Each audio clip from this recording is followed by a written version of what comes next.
जियो के retailer, VI के retailer और एयरटेल के रिटेलर, वीआई के, जियो के और एयरटेल के कस्टमर। यहाँ पे जो है भाई लोग का कमेंट आ रहा था। इस बार जो है कोई अपडेट पे वीडियो नहीं बनाने वाला हूँ। आप लोग का जो है कमेंट आ रहा था, तो मैंने सोचा कि उस कमेंट पे ही वीडियो बना देता हूँ। तो यहाँ पे जो है बहुत से दिनों से कमेंट भी आ रहा था कि आपका जो भाई मेरे पास साइबर फ्रॉड हो गया था, तो आपका पैसा वापस आया। तो यहाँ पे जो है भाई मैं बता दूं, मेरा साइबर फ्रॉड जो हुआ था, एक बार साइबर फ्रॉड हो जाता है, आप या साइबर सेल को कंप्लेन करो या कुछ भी करो। मैं तो कंप्लेन करके मुझसे जितना हुआ मैंने उतना कंप्लेन किया था। साइबर सेल को कंप्लेन दिया, बैंक को कंप्लेन दिया, जितना भी बैंक निकाला सारा डॉक्यूमेंट भी दिया और सब कुछ किया मैंने। साइबर सेल के चक्कर में भाग भाग के मैं परेशान हो गया, लेकिन वहाँ से जो है कुछ भी फ़ायदा नहीं हुआ, उसका सोल्यूशन कुछ मिला ही नहीं। जब एंड में जब बहुत ज़्यादा परेशान हो गया, तो यहाँ पे जो है 90 दिनों का आईसीआईसी बैंक का फ्रॉड ज़्यादा बड़ा हो गया था, एक्सिस बैंक का कम हुआ था।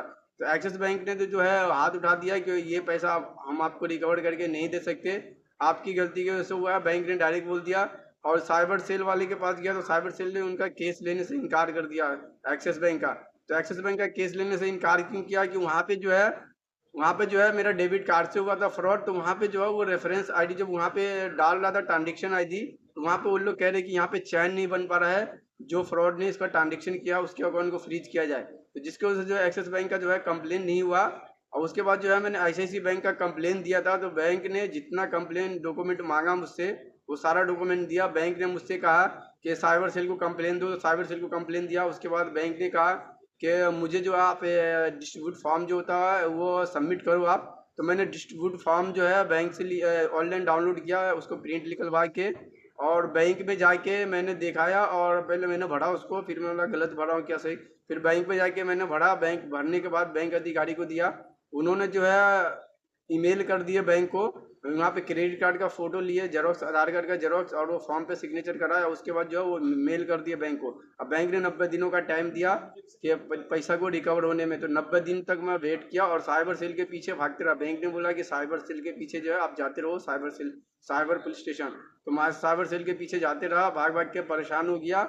एंड में 3 से 4 महीने के बाद 90 दिन जो हो गया बैंक का इन्वेस्टिगेशन करने का, तो बैंक ने, जब मैंने बैंक को कॉल किया तो बोलने लगे कि अभी भी टाइम है, 90 दिन पूरा नहीं हुआ है। तो 90 दिन पूरा होने के बाद जो मेरा जो केस था बैंक के पास, वो ऑटोमेटिक जो है केस जो है वो क्लोज कर दिया बैंक ने। और मेरे पास जो है एसएमएस आया पेमेंट डिक्लाइन का जो एसएमएस आया। तो वहाँ पे जो बहुत बड़ा अमाउंट था, मेरे लिए तो बहुत ज़्यादा था, 1,07,000 ऐसा कुछ अमाउंट था।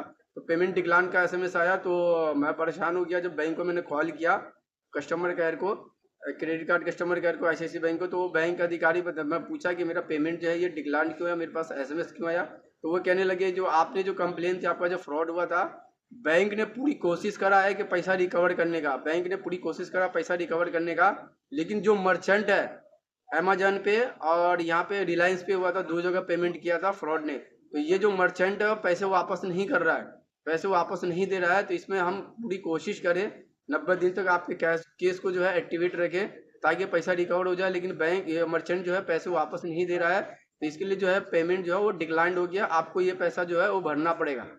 तो मैं बोला मैंने ये ट्रांजेक्शन नहीं किया, मैंने खर्च नहीं किया, तो मैं पैसा कैसे भरूं। तो बोले नहीं, आपको ये भरना पड़ेगा, आपकी पॉसिबिलिटी बनती है, आपको ही भरना पड़ेगा, कस्टमर की जिम्मेदारी है, क्योंकि ये ट्रांजेक्शन आपकी तरफ से हुआ है, बैंक की तरफ से नहीं हुआ है। तो मैं बोला मैंने ये खर्च नहीं किया है। तो बोलता नहीं, आपको भरना पड़ेगा। तो मैं ज़्यादा परेशान हो गया। उसके बाद जो है मैंने बैंक अधिकारी से सोल्यूशन पूछा, मैं बहुत ज़्यादा परेशान हो गया। मैं बोला सर इसका कोई रास्ता बताए। तो बोलते इसका कोई रास्ता नहीं है, साइबर सेल के पास जाए। मतलब साइबर सेल के पास तो ऑलरेडी कंप्लेन है। तो बोलते इसके अलावा कोई दूसरा कोई रास्ता नहीं है। तो मैं बहुत ज़्यादा मेहनत करने के बाद फिर मैं कहाँ गया, साइबर सेल के पास। जो मेरा एसएमएस आया पेमेंट डिक्लाइन का, तो मैं साइबर सेल के पास गया। वहाँ पे मैम थी, उनको बताया। तो मैम बोलने लगी कि, मैं बोला मैम इस तरह से बैंक का एसएमएस आया है और पेमेंट जो वो डिक्लाइंड हो गया, बैंक बोली है पैसा भरने के लिए। तो मैम जो बोलने लगी पुलिस वाली नहीं नहीं, वो जो मर्चेंट है ना, रिलायंस पे हुआ था ना, वो पैसा मुझे दे दिया है, आप फ्राइडे को मिलो मुझे को। तो मैं फ्राइडे को मिला सर, एक फ्राइडे छोड़ के दूसरे फ्राइडे को। तो पता चला कि वहाँ पे पैसा नहीं दिया था मर्चेंट ने। वहाँ पे बोल रही है कि मुझे जो है बिल का फोटो भेजा था मर्चेंट ने, पेमेंट नहीं दिया था। तो मैं बोला मैम आप उस दिन ऐसा बोली कि पेमेंट मिल गया, बोले पेमेंट नहीं मिला था, बिल का जो है फोटो लिया था। बिल पे उसने क्या प्रोडक्ट ऑर्डर किया था, तो उसने बोली कि आईफोन लिया हुआ था। वो फ्रॉड ने आईफोन और उसका मॉडल नंबर भी बताया, वो लिया हुआ था और उसका बिल नंबर लिखा हुआ था। और उस पे कोई एड्रेस वगैरह नहीं था जो मैं नोटिस भेजूँ इस तरह से। तो अब इसमें इसके आगे मैं कुछ कर नहीं सकती, मुझे पास एड्रेस नहीं है जो मैं नोटिस भेजूँ। तो नोटिस भी अगर मैं भेजती हूँ तो आपको पैसे खर्चे करने पड़ेंगे 25 से 30 हज़ार रुपया, क्योंकि अगर मैं नोटिस भेजूँगा वो जमा नहीं होगा तो पुलिस, हमारी पुलिस जो जाएगी उसको गिरफ्तार करने, तो उसका जो खर्चा आएगा वो आपको देना पड़ेगा। क्या आप दोगे? तो मैं बोला ऑलरेडी पहले से मैं टेंशन में हूँ, इतना पैसा मैं कहाँ से दूंगा।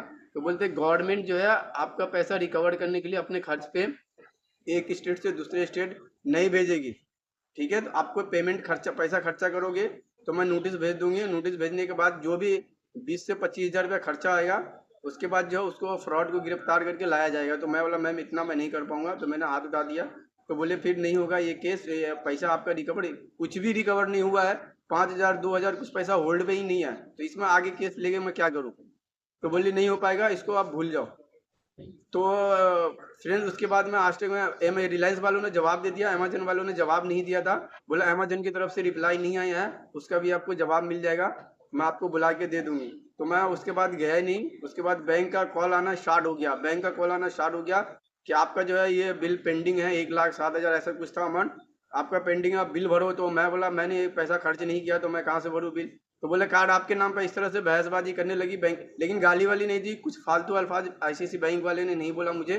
तो इस तरह से बहुत ज़्यादा बोलने लगे। तो काफ़ी टाइम तक कॉल आया। तो मैंने क्या किया था, वो जब वहाँ से जो साइबर सेल वाले भी इनकार कर दिया कि पैसा आपको नहीं रिकवर होगा, तो मैंने क्या किया, आरबीआई को कंप्लेन कर दिया। आरबीआई को मैंने मेल किया, और आरबीआई को जब मेल किया तो वहाँ से मुझे बहुत राहत मिल गई। आरबीआई को मैंने कंप्लेन ईमेल कर दिया, आरबीआई का मेल आईडी निकाल के, और मैंने एक्सिस बैंक के खिलाफ भी कंप्लेन दिया था। तो वहाँ जो है एक्सिस बैंक के हक में आरबीआई ने फैसला दे दिया। और यहाँ पे जो है मैंने आईसीआईसी बैंक के खिलाफ कंप्लेन दिया, और मैंने वहाँ पे लिख दिया किस तरह से ट्रांजेक्शन हुआ था। और ट्रांजेक्शन लिखने के बाद जो है उसमें मेंशन कर दिया कि मैंने वहाँ पे माफ़ी मांग लिया था आरबीआई से कि सर ये पैसा डीओ सर मैम, ये पैसा जो है वो मेल में मेंशन किया था, सर डीओ सर मैम ये पैसा जो है मैं पे नहीं कर पाऊंगा, ये ट्रांजेक्शन मैंने नहीं किया, ये खर्च मैंने नहीं किया है।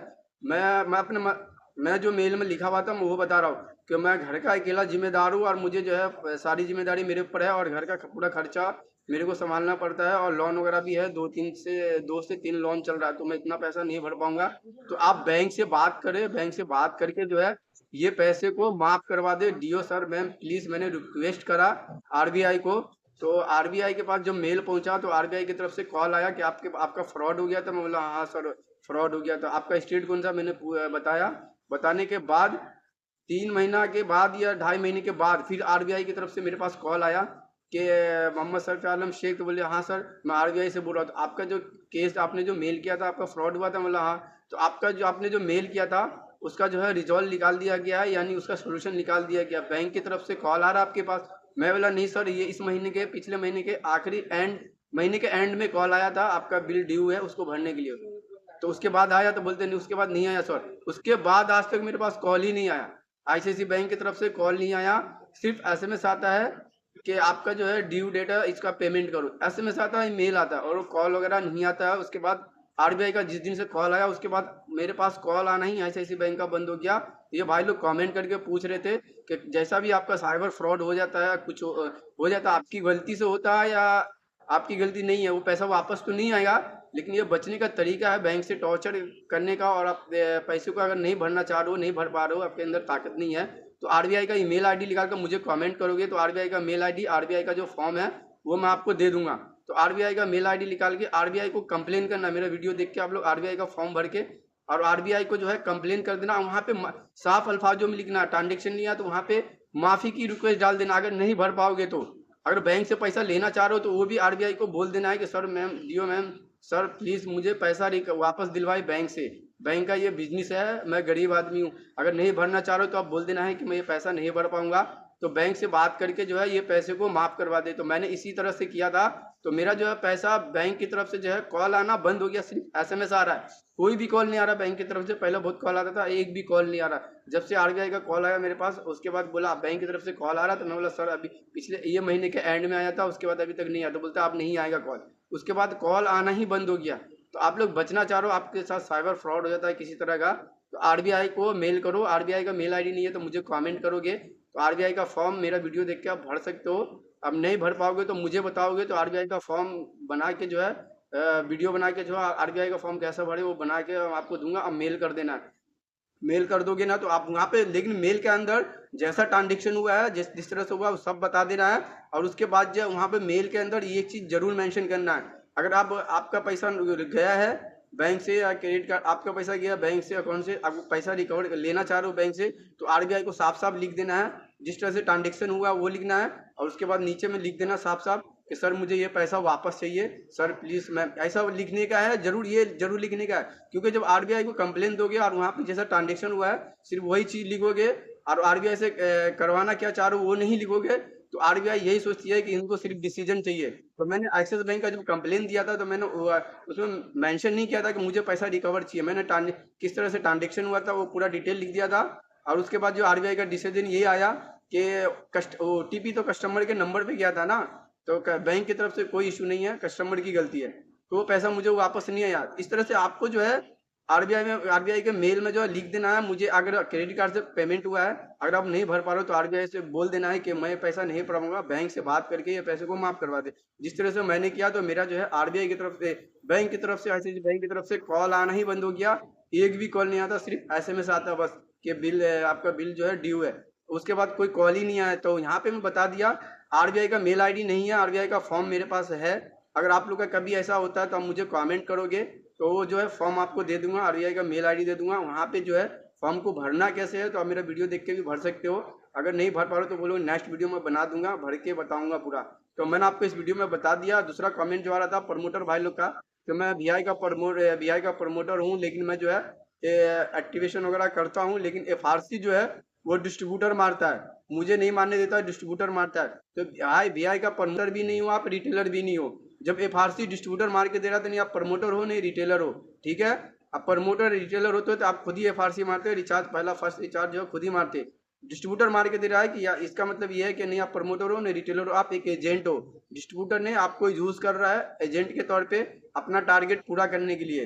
तो आपको जो है पैसे तय कर लेना है इस तरह से, मैं इतना एमएनपी करूंगा तो आप मुझे पैसा कितना दोगे। पर एमएनपी 200 रुपया लेना है या 150 रुपया लेना है, पर एमएनपी 150-200 रुपया करके अपना तय करके एमएनपी करना है।